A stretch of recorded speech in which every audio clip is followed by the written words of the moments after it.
Hello there, this is Sandhya and welcome to Dynamic Living. I must say, who's extremely versatile and does so many things with utmost passion.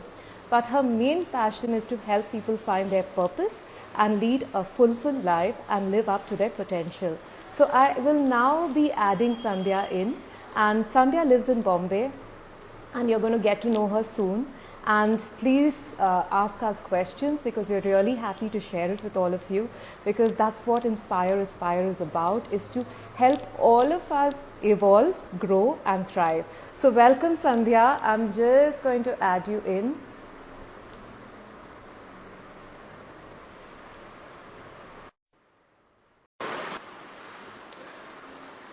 So waiting for Sandhya.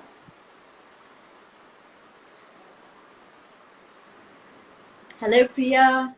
Hello Sandhya. Finally, I know.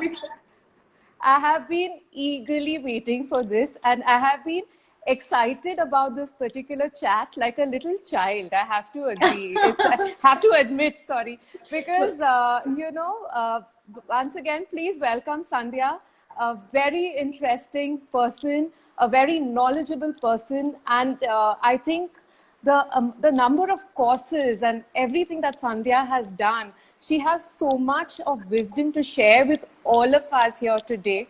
And we are truly looking forward to this, Sandhya. We're here to feel enriched and evolve and taken a few inputs from you, because you are the expert here on the show. So welcome. Thank you so much, Priya. I'll give you a disclaimer at the outset. I'm very much a work in progress. And I'm, in fact, every day I'm humbled and amazed at the courage and just the drive that my clients show. So if anything, it's their progress and their journeys, their unique paths that inspires me to do what I do day after day. And I see we both have got the sari memo, so we're all yes. set. That's so nice. Yeah, and I was again very inspired by everything that you've posted, your videos, the way you speak, the way you look. And being an image consultant, I'm always looking and seeing how, everyone dresses up, and I give you 100 on 100 in terms of everything. I think it's like outstanding. That's so sweet. You always sort of, I think with a lot of us, we're never really sure about, what's going to work, what's not. And finally, I just started, like, I have teenage boys, so I would always ask them, like, guys, do I look, am I projecting the wrong image? Am I coming across like I'm a teacher telling you what to do? And then finally I said, you know what, I'm just going to stop obsessing about it. And I will just go with what feels most authentic to me, what I feel most comfortable in. And I am a colorful person. So I said, you know what, I'm just going to celebrate this. And this is also a chance for me to wear all of my saris, which are all like 20 years old or more. And I enjoy that. And I also feel that, how you present yourself to the world, it's like a gift to the world. I think, somebody's come who's uncertain, who's tired, who's conflicted, and then when they see somebody who's showing up with brightness, with compassion, with calm, I really do feel, and neuroscience has proved this, that you sort of balance out and you sort of draw energy and you draw strength from that. So that's my endeavor, and I'm so happy that somebody like you is appreciating it. So Thank you. it's lovely, Sadhya. Keep it going. And I have a few questions to ask you, because I was extremely intrigued. You're from the National Law School, correct? Correct me if I'm Yes. wrong. Yes. And how did that journey begin? I mean, a lawyer and then changing to a wellness coach. I'm extremely intrigued by that whole process. I'm dying to know that. Well, there were many, many pit stops along the way. And in fact, coming from the 90s and Gen X that I do, the question I've been asked most in my career has been that, and I'm so happy that you've asked it the way, like, out of curiosity, and rather than, oh my God, you did a law degree and now you're wasting it.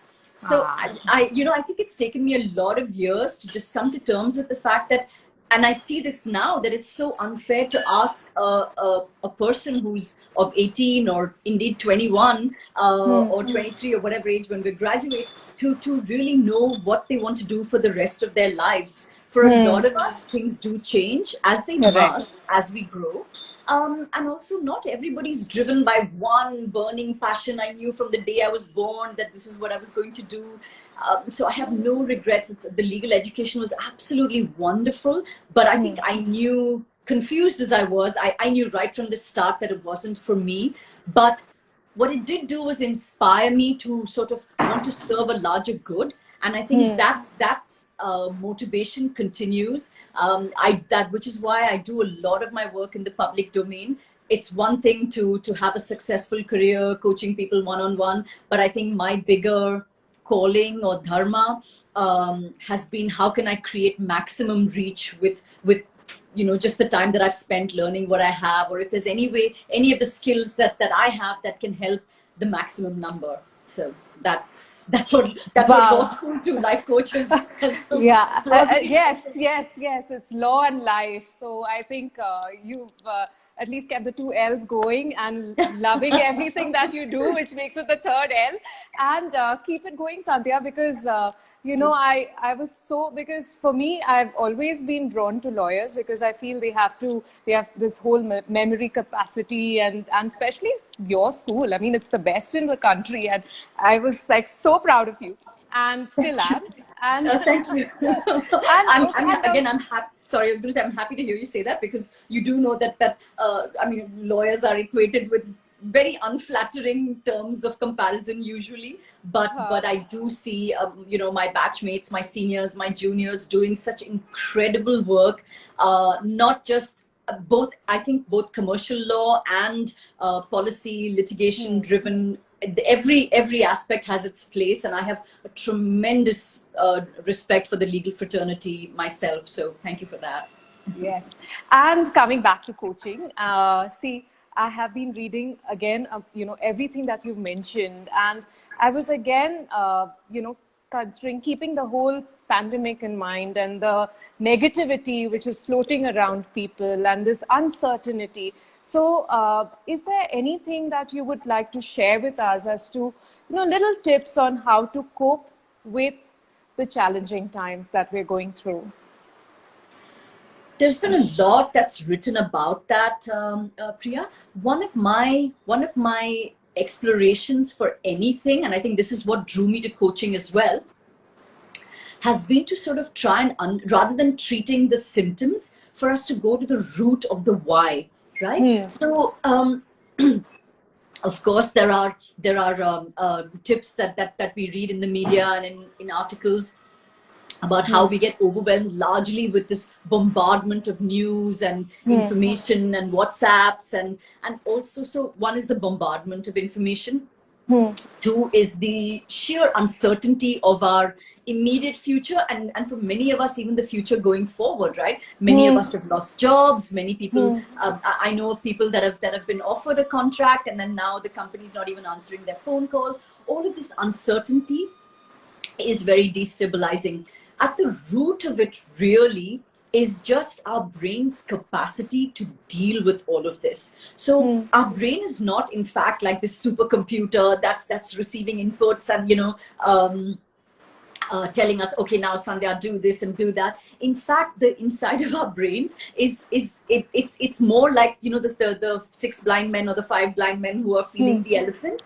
We sort of get all of these inputs, and all of us have to, our brains have to kind of make sense of all of this. It needs time to process this information. It needs historic reference to say, okay, this sounds like, so imagine that our eyes are merely just taking in sensory input. Even for me to interpret that Priya is sitting in front of me, I need to have seen a Priya-like person before. you know what I'm saying? To say, okay, this is a woman, okay, this is who she is, and yes, I see the face, I've seen the face before. It needs to connect all of these dots. For me, it's not as simple as saying that, okay, here's Priya. My brain needs to do all of that work for me to register that. So it's actually a fairly complex process. It's just that we do it so unthinkingly, and we have had references for everything, right? I know what the feeling of getting something new, like a job, feels like, because, when my mom brought me a toy, I had the similar feeling. So we're able to connect these dots. The pandemic has brought for us a situation that in our collective brains, we have never had to face this sort of situation before, right? How many Correct. in our lifetimes, even for us in our 40s, we've never even seen a world war. And No. certainly with the kind of information sharing, even if, our parents who've lived through a world war or whatever, they didn't have access to minute by minute information. So Correct. on one hand, we have an uncertain future. On the other, we have zero reference or context for our brain to say, okay, let me connect these dots and let me give Sandhya an appropriate response for this situation. So even me, with my learning and with my mindfulness practice, I get thrown sometimes, but two things. One is that it is okay for us to accept that, it is okay. A lot of us expect that, oh, I've been such a high functioning adult all my life, I need to continue to function high, let other people have anxiety problems, I don't allow myself that. So I think the number one rule is to just allow yourself this, the feelings to come out. But the second thing is the well-being that you can do. Give your brain a chance to process, give your brain a chance to sit with these feelings. It's like when somebody has to grieve, rather than making things very easy for them, or even with our own children, if something's happened and they've come back crying from school, we're so quick to try and take away the pain and distract them and say, okay, come on, I'll buy you an ice cream, let's forget about this happened. We need to give ourselves, in fact, time to process. So I'm like, you know what, you want to cry, go ahead and cry for a bit. Today you don't feel like working, just call your boss and say, listen, I can't work today because I'm simply feeling overwhelmed. Just giving your brain the time to process. It's like filing, Yeah. if we say, okay, all of these files have landed on my desk at the same time, please give me some time to just clear it away and put it away in the appropriate folder and the appropriate drawer. Gives us so much better capacity to deal with all of this. And yet, do we do that? No, we don't. No. We want to consume more social media. Then we say, oh my God, everybody's baking sourdough bread. How am I not doing my job and cleaning my house Correct. and taking care of my kids? And I'm not baking sourdough bread. Yeah. These are the sort of things Correct. that we do to make things so much more difficult for ourselves. Oh my God, I just love the way you explain things, to start slowing down and filing things and compartmentalizing things rather than, yeah, there's so much of social comparisons that are going on because things are being, shared to probably ease people out and probably help you relax, but we are sort of getting consumed. We are, like you rightly mentioned, and trying to somewhere be like everyone else and getting back into this whole race and not letting ourselves heal. So I just loved what you said. So I think it's important that we let ourselves heal and let ourselves grieve and just slow down and take that time to recuperate and become more resilient, right? So, Definitely. so then the other thing that I want to ask you is that you are a woman who probably inspires a lot of people out there, the kind of work. I'm sure your clients inspire you too. But who has been your role model while growing up, or probably once you entered your 20s or even your early 30s? Has there been any particular person who has inspired you? This is something that I've grappled with all my life. Okay. But Whitney Houston came to my rescue actually when I was, I think, 8 years old, where Ah, when she sang, not as a role model no, necessarily, but but I think when she sang, I decided long ago never to walk in anyone's shadow, and yes. it's not whatever as something I Yeah, forgot. But correct. and so I learned to depend on me. All Okay. my life I felt like, I'm so messed up. I'm not doing enough. I'm not doing this. Let me look at how somebody else does it. And now with both a philosophical study behind me, with mindfulness practice, and indeed with my coaching training, the one thing I have learned for myself, and this is something that I help my clients with, is that, what, we often want to emulate other people. I have so many clients who come to me facing burnout because they're trying to like emulate Elon Musk and stuff. So I've just finished writing a book. It's still with the publishers, but I said there that if you want that lifestyle, so I'm a big fan of Prince, the musician. Oh, So I I'm like, love if you Prince want, too. oh, you do too, okay, great. So I said, if you want Prince's lifestyle, if you want his fabulous purple mansion, and if you want the Yeah. giant, fountains and the giant purple pea, then you got to also learn to live with the pain that he lived with. You got to learn to deal with the struggles that he had as well.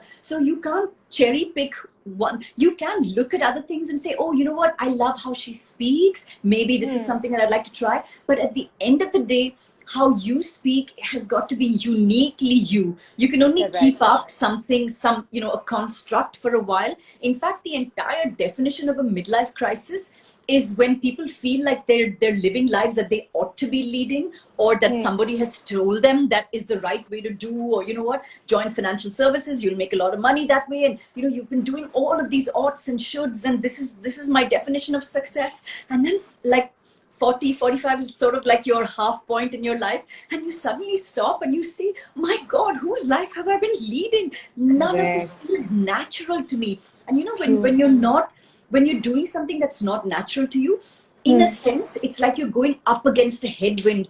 Every day is like, I'm going to win over this. My willpower is going to push me through. When he's there, I'm not gonna rest till I'm there also. All of these are external artificial constructs. They work up to a point, but in the long run, they will wear you down. I equate it to like cheese going against a grater. That grater, as long as you're going to keep scraping against that grater, guess who's going to win? Is it the grater or is it going to be the cheese? I don't know. Yeah, you decide correct. No, I like the concept where you mentioned that, I am enough, and, where you start being your own role model, understanding what you love doing, the life you want, and then working accordingly. That's amazing. Because even recently I read this book by Maria Shiva called I Am Enough, and I loved it. So now going back to the book, I want to know, what is the book you're writing about? In a sentence, it's the book. It answers all the questions I had as a teenager to young adult. I think we're so judgmental of ourselves. So it's based on my philosophical studies. But one of the beauties I found with a philosophical question, and there's a line from the book Sophie's World, where the voice in the envelope, and I won't say more, you have to read the book for that, says that who is a philosopher? A philosopher, I mean, all children are philosophers because children ask the question, why? Right? Correct. And as adults, we just don't give them the space to ask that question. And as adults, we lose that sense of wonder. And we stop asking why. So when we have that why question, it's very important that we answer that. Why do I get angry? Why am I born? Why are my parents like this? Why am I like this? Why am I not 6 feet tall and am I 5 feet tall? These are all, if we just keep asking the question of why as children do, that makes us actually philosophers. So I've used and the wonderful thing about any kind of philosophy is it's not based on authority. There's no, this person said this and that person said this. All along, I say this is a scientific process. You hear what I'm saying, ask your own questions, build your own hypothesis, and go ahead and test it out. And if it's working out for you, then you accept it. If it's not working out, come back to the drawing board, build another hypothesis. And that can be the only reality for us. Even our concepts of like universal morality and stuff, there's no such thing in philosophy. You have to be able to answer the question. If you look at the Mahabharata, for example, it's actually a story of two sets of cousins fighting till they kill each other. Where's the morality in that? And yet it is a story of dharma, right? So if you just ask the question of why, the minute you ask but why is Arjuna going to kill his cousin? Isn't that bad? Say, keep quiet, don't ask these questions. But I'm saying, please do ask the questions, because you will get your answers there. Correct. So because, that's the goal. But I've written it in entirely exactly the way I speak. It's rather irreverent, and I use a lot, and there's a lot of like conspiracy theories in it and all of that, and a lot of pop songs from the 80s as my sources of philosophy. So yes. I think we all grew up in the Madonna, Michael Jackson, Grammys, pop up the charts. Oh my God, yes, absolutely. We used to like record it on our VHS tapes. Yes, and I remember tell me. Go ahead. No, I remember after every unit test or terminal exams, we would go to our cassette library, bring those VHS pop up the Yes. charts and go and buy the books so that we knew the lyrics, and wait for Yes. Grammys because that was the only source of anything at that International music, time. Yeah. absolutely, absolutely. There used to be a show as well on Friday nights. I think Nikhil Kapoor used to Yes. host it. Yes. But you know, the thing is that my kids always make fun of me because whenever there's some like gyan I want to give them, I have a pop song that fits exactly what. So I've decided that all songwriters are philosophers, and indeed, I Yes. mean, you know, poets, philosophers, whatever you want to call it. And I'm saying that all the wisdom of the world, I have come up with none. I take zero credit for the philosophy I've come up with. I'm like, there's many philosophers that have said this, but also many songwriters that have said this as well. No, So I can find the right song for the yeah, occasion. and see, those days, I think, of course, even now there are very intense writers and everything. I mean, the music has changed, but at that time the lyrics were like, for me, it was "I Will Survive." You know, when that song used to play in the nightclubs, I think all of us used to like just sing it, and yeah, so yeah, songs do influence us. It influences Absolutely. everybody, and and as long as we learn from whatever source influences us, I think that's fine. And I love everything that you're sharing, Sandhya, because there's so much of, and I think when I was reading about you, and I always try to help my clients discover their signature strengths. Okay, so whether it's love for learning, appreciation of beauty, so for you, one thing which, as I read your entire website, I got to know that you love learning. You are a learner. You're like this work in progress learner. And so can you share a bit about your signature strengths which are helping you in your journey right now? Sure. So one of the I'll start with a slightly broader perspective, which is that Yes. one of the fallacies I realized with both my thinking and with a lot of the sort of issues that clients come to me with is the feeling of not having reached a particular place. Okay, so I've learned that the measure of your success is not where have you reached with respect to somebody else, but really the measure of your success is what was your starting point, and what is the work that you've put in on that journey, and where do you want to go, right? So do keep in mind that excessive learning can also just be like an ego boost. There is in all of the egos that we have, in all of the arrogance that we have, intellectual arrogance, or just the kind of, so there's different kinds of greed, right? You can have greed for material objects, you can have greed for the affections of the others, or being better than others. You can also have greed for knowledge and being sort of intellectually superior to others. You can also have greed for a spiritual path. A lot of Okay. people get completely obsessed and get stuck right there. A lot of people get completely obsessed with their intellectual pursuits, but they get stuck right there. The measure of your progress is, are you moving? Are you moving in the direction that you want to do? So for me, I realized that my peculiar circumstances didn't give me a lot of skills in the area of wholesome relationship building, in the area of just acceptance of myself, in the area of how I value myself, how I see myself with respect to others, how to bring people together. So these became, when I saw that, again, I was that cheese going up against the grater. Every aspect that I saw myself going up against the grater, I would say, I want to understand why, what was behind it. So that really became where I started. And initially, like failing, terrified of just being shown up for an ignoramus. But then I said, you know what? There's no way you can imbibe all the wealth in the world, and the beginning of wisdom is accepting that I don't know, and it's okay to be in a place of I don't know. So therefore, I said that okay, there's also, I mean, it's wisdom is also, I mean, information. I won't say wisdom. Wisdom is, information is endless, right? And for somebody, if you're a person who enjoys reading, studying, it's as attractive. It's so easy to say, see, at least I'm not Netflixing. I'm sitting and learning something. But action is what brings change. Growth comes not just from learning, but to be able to actually process all of this information, to assimilate it, and to actually live your life with this new learning and understanding. More than learning, I'd say understanding.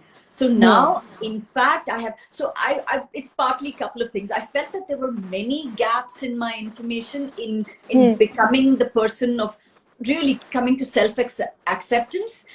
So a lot of my learning revolves around that. And then how to be able to transfer that or help other people without jumping in to rescue them. There's a big difference. So it's very tempting to sort of say, oh, I've learned this, I've lost 20 kilos. Now let me show you how I lost it. You must also lose 20 kilos. That comes from that's I feel like an error of empathy. Just because this worked for me, I don't even know that you want to lose 20 kilos, first of all. So the first question is to ask, what do you truly want? And what will be your path to get there? So to keep yourself out of that, again, became a large part of my learning. The one thing that I've learned to do with great difficulty now. Sorry, we've had another power cut. We are in a today. Bombay is not the best day for people. Yeah.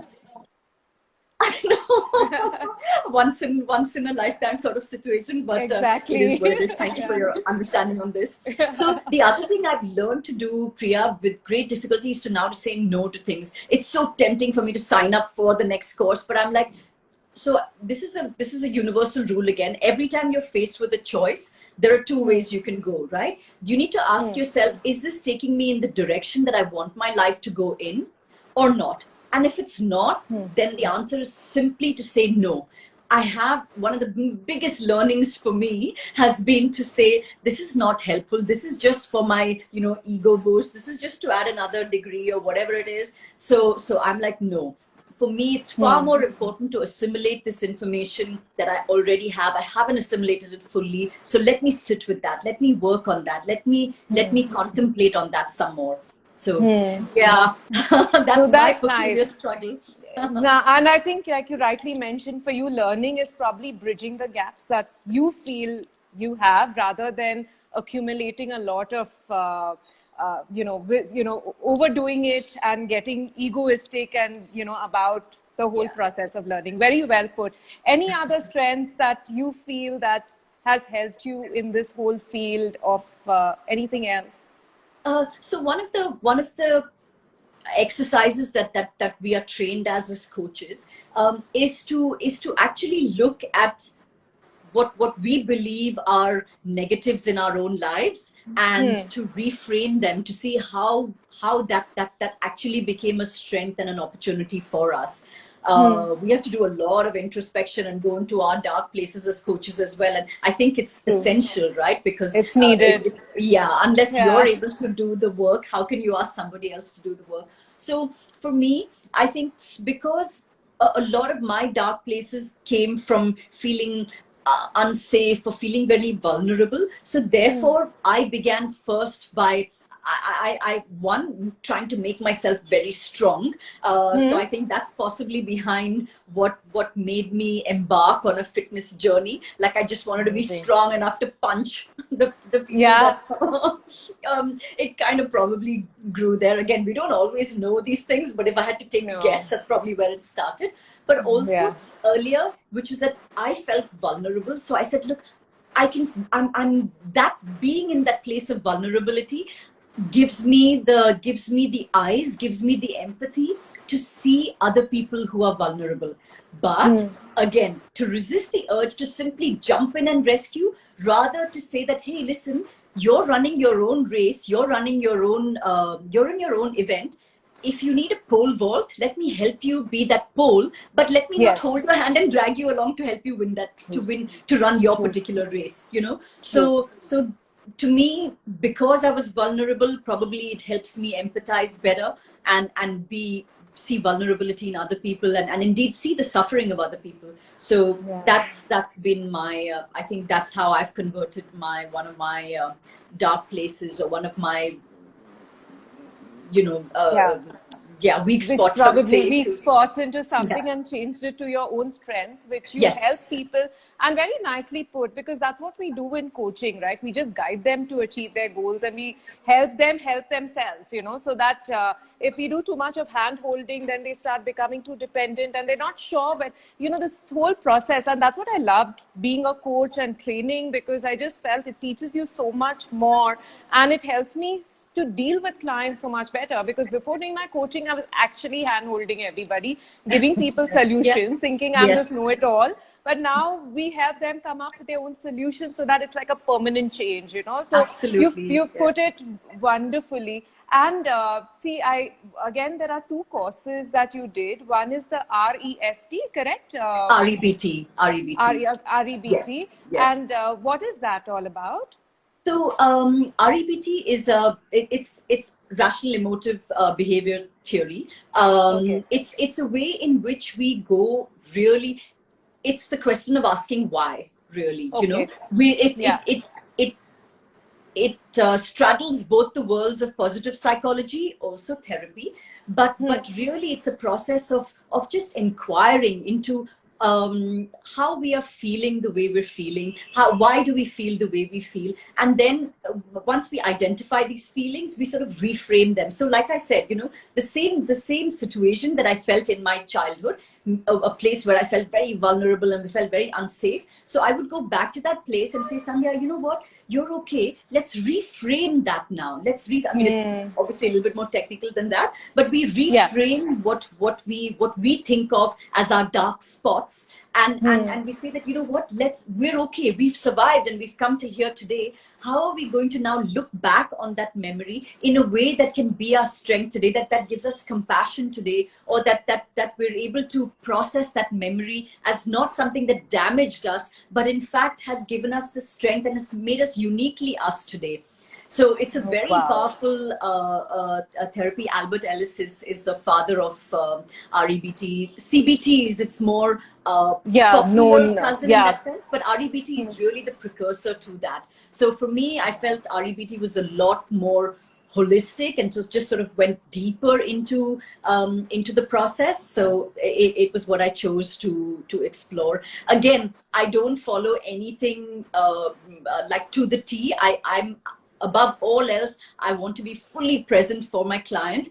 And really the process is just of asking the question that I feel that the client where the client wants to go, or maybe what the client may be hiding, or is Yeah. evasive about at the moment. So these are just sort of tools, but I don't follow any one process completely to the teeth. And I think when you're fully present for your client, if you ask me, did I use REBT, did I use MBSR, I'll be hard pressed to answer that question No, and I myself. think at that time, I think you probably just go with your intuition, your gut, because the good thing, Sandhya, is there's so much of knowledge within you in a nice way, because you've sort of figured everything out within yourself, that when a person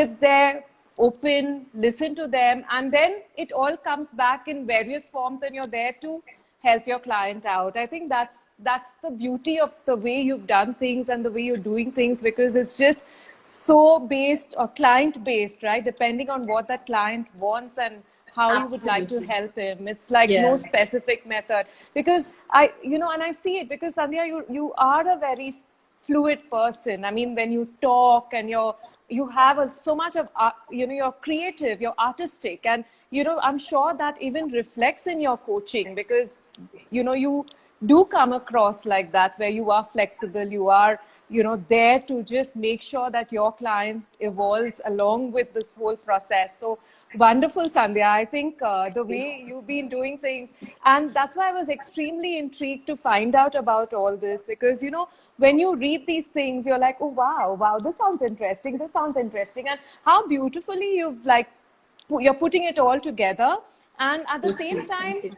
you are so approachable, and you're right, because sometimes too much of knowledge can even kind of intimidate a person, right? If you feel, oh my god, this one made like, but I think your approach is just wonderful, Sandhya. I think the universe is lucky to have people like this who are here for people to help them evolve and get over whatever challenges they want to go through. And even what you recently told me, that geography is now history, I love that. Not my line. It's actually a copywriter from Lintas, I think, who created it in the 90s. But I loved Okay. it so much, so much. It was a Yes. tagline. I mean, it was on some hoarding, I remember, but I Yeah. never forgot it. But never more so now, right? I Yes. mean, I'm seeing. I'm sure as well as you do. We see clients from all over the world in different time zones, and really also, when you look for what's common between us, you can see so much. If you look for Yeah. differences between us, you'll find them as well. So where Yeah. you choose to put your attention is really what you'll see. It's really the world that you manifest as well. So I think never before has there been a call out to us to just awaken that consciousness of we might Yeah. be geographically separate, but really nothing separates us today, as we're just Nothing. one people. We're just one Yes. world.